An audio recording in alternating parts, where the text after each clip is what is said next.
Hello everybody, my name is BG105, and today we're going to be playing some Universe Sandbox. Well, that's a bit too loud. I'm going to scoot in. One moment, I'm going to do something real quick.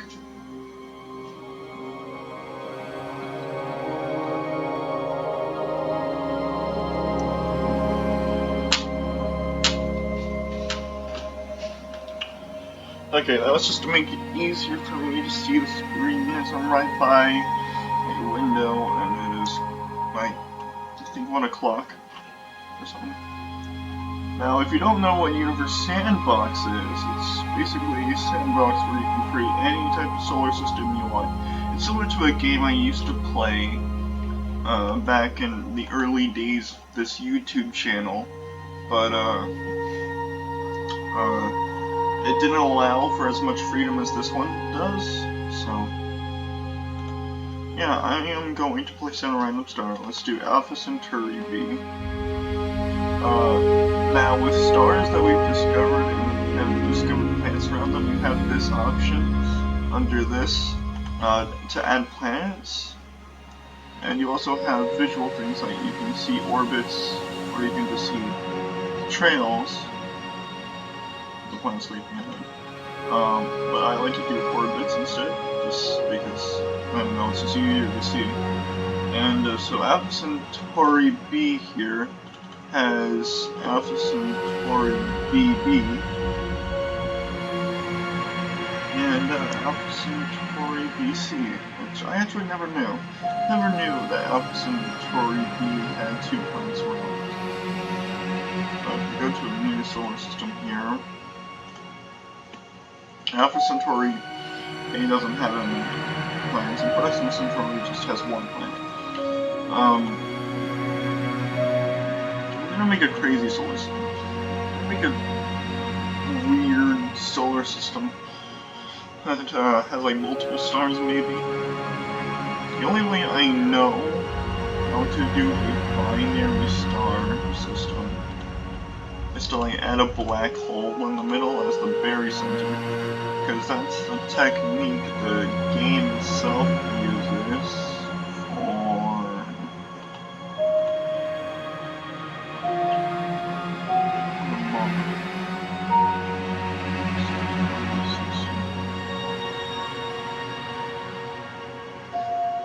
one moment, I need to find this. I should be able to find it. Should be somewhere.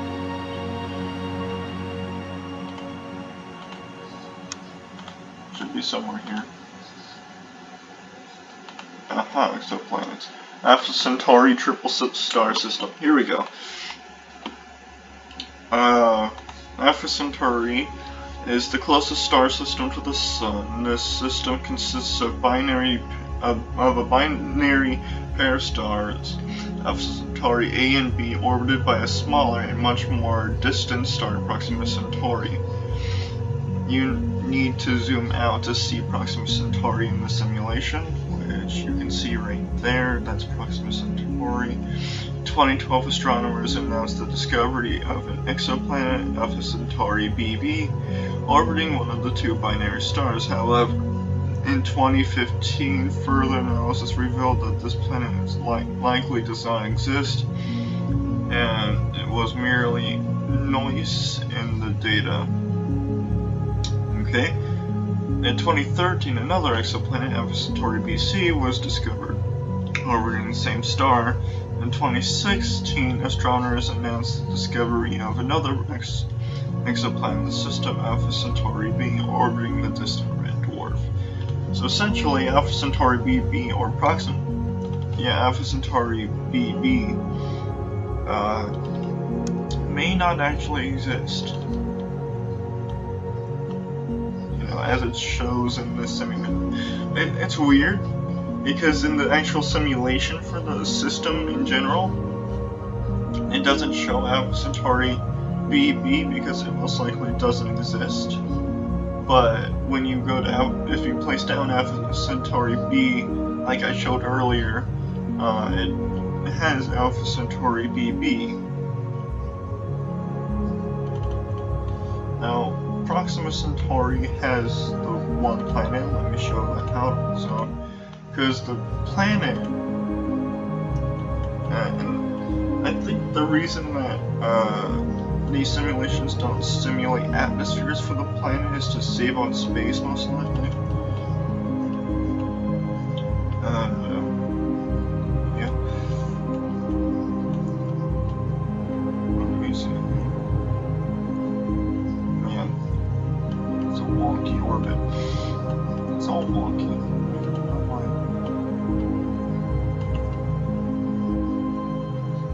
Oh, that's a ski walk. This is how Proxima Centauri actually orbits. Might be.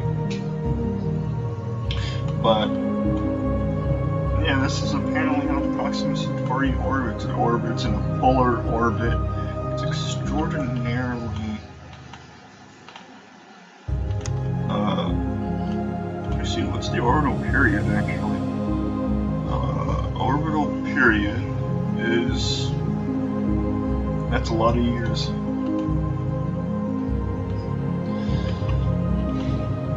But yeah, I'm gonna make this planet habitable for us. So essentially, I'm gonna edit Proxima Centauri B to be habitable for us. Can I not move you? I can't. You guys can't see it, but the recording thing here that allows me to stop the recording and stop it recording my voice and everything, and shows the amount of time I've been recording. I can't move like I can on my phone, which is kind of frustrating, but I'll have to live with it. Let me quickly change that.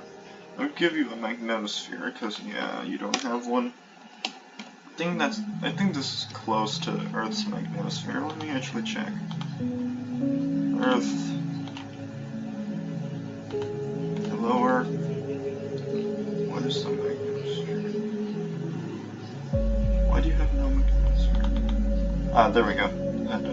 So it's 2.33. 2.33. So this magnetosphere is pretty strong in comparison, but it kind of has to be. Let's do this because Earth's atmosphere is 98 kPa. I'm just going to refer to it as that because I don't actually know what it stands for. So I'm going to do 89 kPa for this. Make its temperature rise.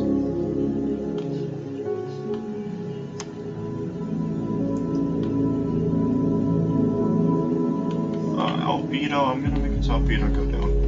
Albedo is the amount of light that the planet reflects. So if it has a high albedo, it reflects a lot of light.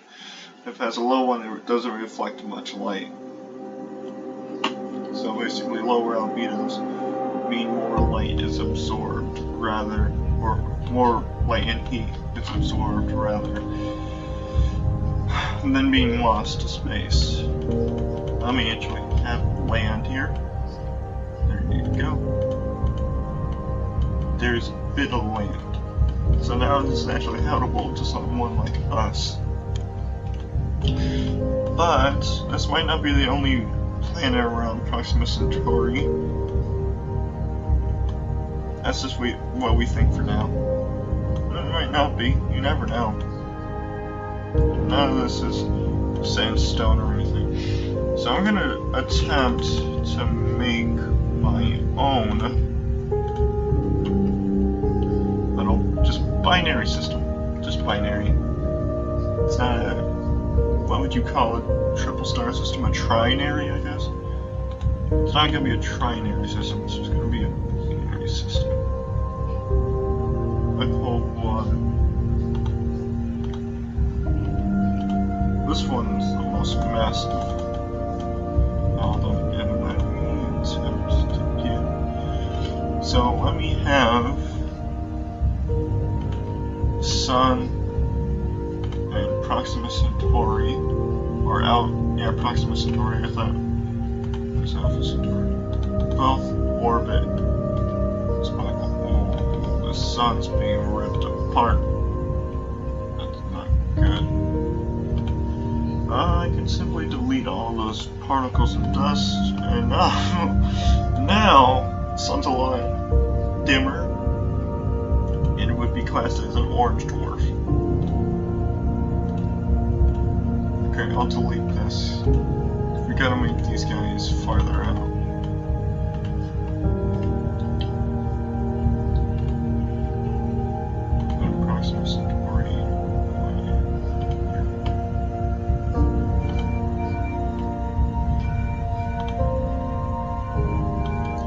Let me fast forward just to see how this goes. And that's not how stars orbit the very center. Because they orbit each other.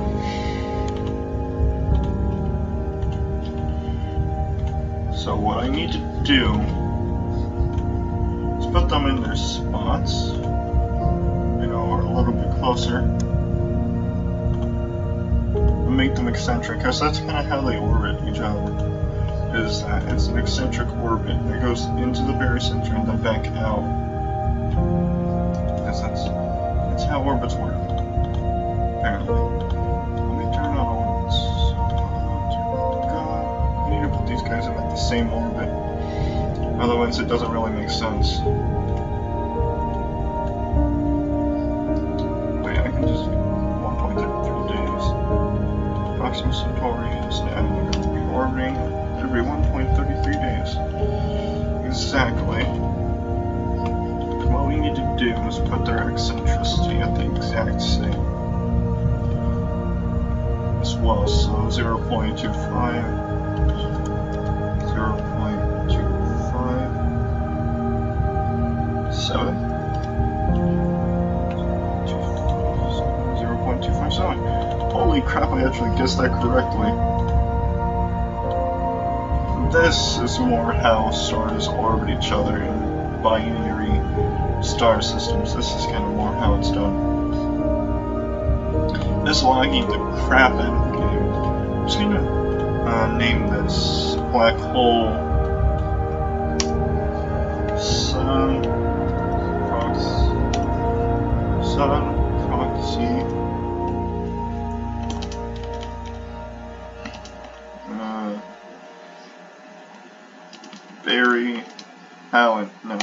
very center. Sun proxy very center. Now what I want to do is maybe place like planets around the star. No, maybe just around the very center. This is what I want to test. Like, let's just do a not a rocky planet. Let's just do a gaseous planet. And see how its orbit is affected by this. Is it affected by the stars at all? No. That's how powerful the black hole is. It literally is not affected at all. Though it is very cold. It only gets hotter once one of the stars is near it.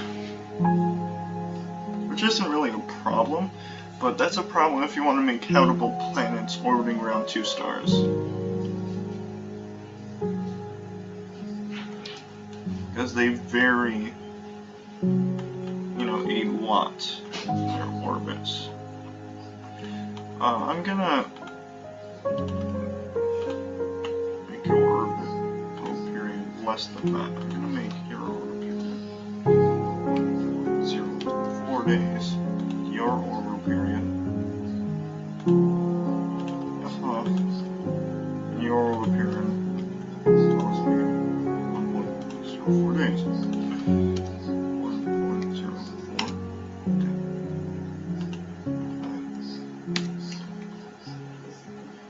1.04 days.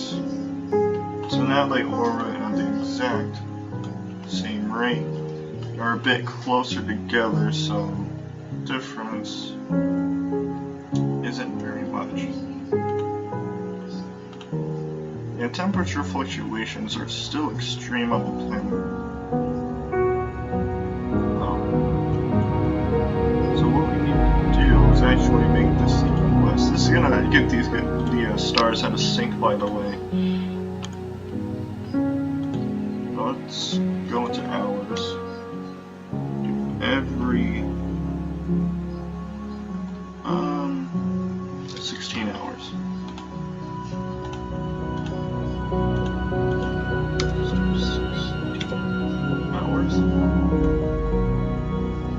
So now they orbit the berry center technically, but let's just say they orbit each other every 16 hours.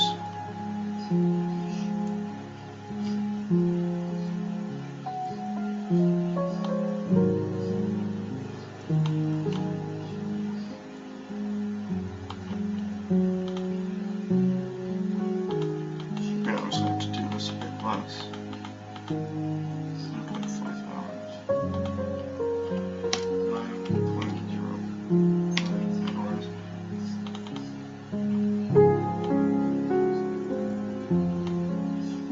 Oh crap, that's ripping the sun apart now. I mean, now they're closer in mass. All I have to do is delete all the particles and the sun's gonna be pretty much fine. Yeah, the sun's just fine. It just got a little bit of its outer skin ripped off. Hello, Mother. Coming in on the middle of me making a video, are you? What? I am making a video.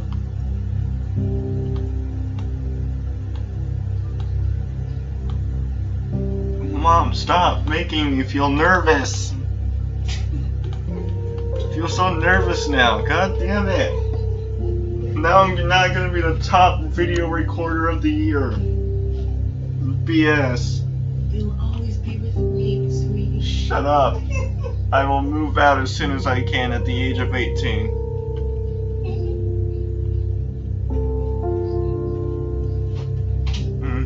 Yeah, that's my mother.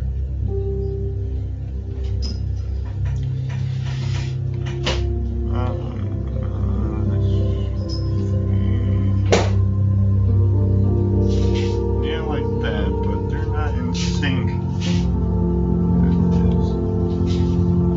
Problem, they're not in sync. Oh, there you go. Extremely close together. That's not what I want to do. Now they're closer to being in sync.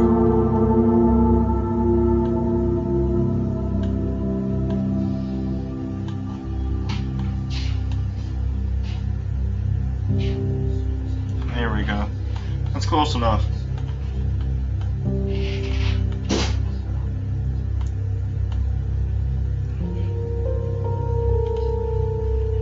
So you got this guy. Crap. Yeah, this is kind of my failed attempt at making a binary star system.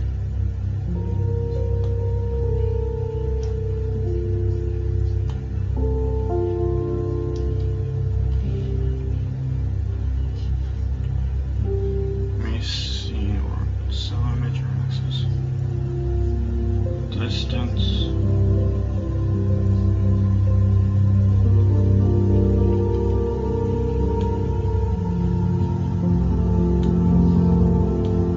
If I do this is gonna look off.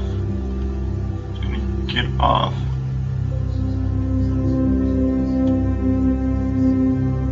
Oh, holy crap, what is going on? That's weird. Yep, that's weird. That's extremely weird. That's not how that's supposed to go. Okay, one more attempt.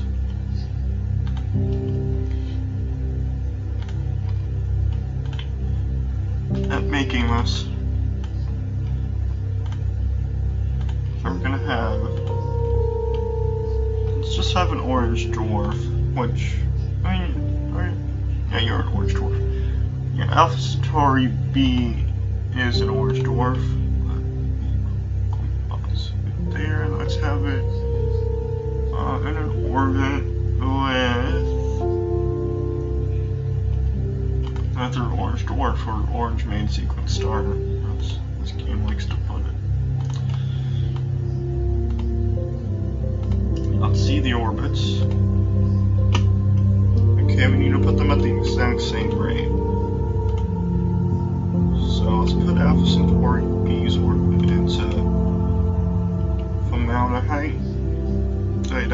pronounce that. So opposite Turkey is 9.36 hours.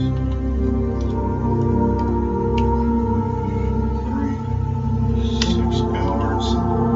Now they're opposed to each other, which is good. It's good. Eccentricity needs to be like that. Your eccentricity needs to be the exact same. So 0.426. 0.426. They need to be opposed to each other, so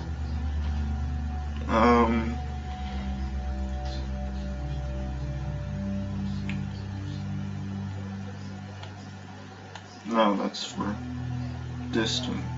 That's what I was looking for. But let me see here. You, yes, you.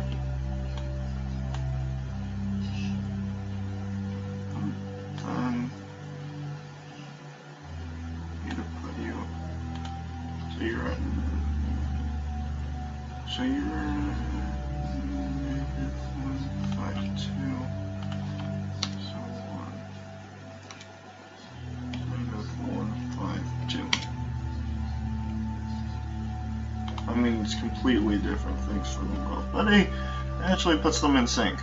You need to put them at the exact same place in their orbits, and at the exact same orbit in general, and make them the exact same eccentricity, or make their orbits the exact same eccentricity. But if I put habitable zones in the mix, holy crap, that is not good. Like, it would be better if you could just have one of the stars orbiting the other, but then you get the problem of having the smaller star disrupt all the planet's orbits.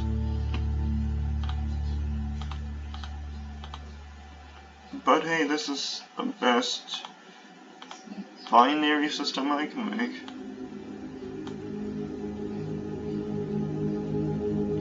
So I'm just gonna put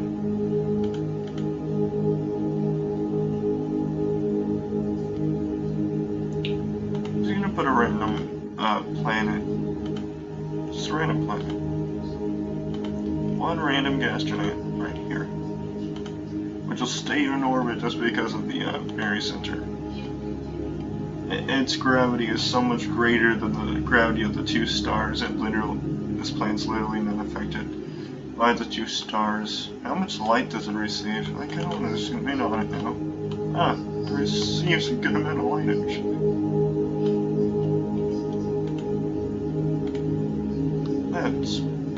That's beautiful. You can't refute that is beautiful. Now I wonder if this can hold a moon. Like, can you hold a moon?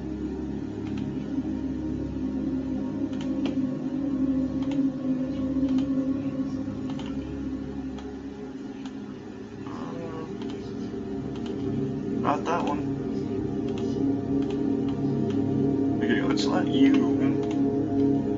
be closer moon. There, and it can barely hold a moon. And that's literally the type of forces we're dealing with here. The barycenter and everything. And it sucks because in real life, planets would be able to hold moons around a binary star system. But in this simulative game, apparently not.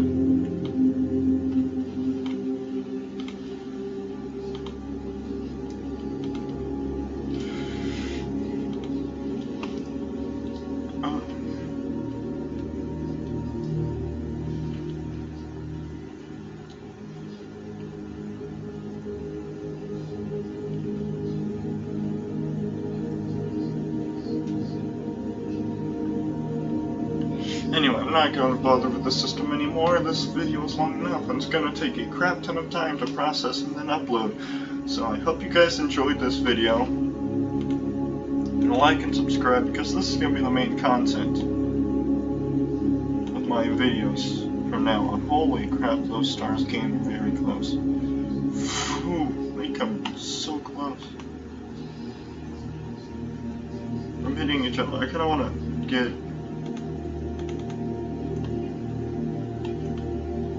Look how close they get.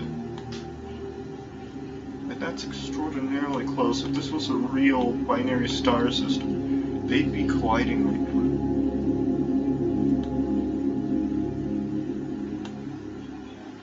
Anyway, like and subscribe for more content similar to this.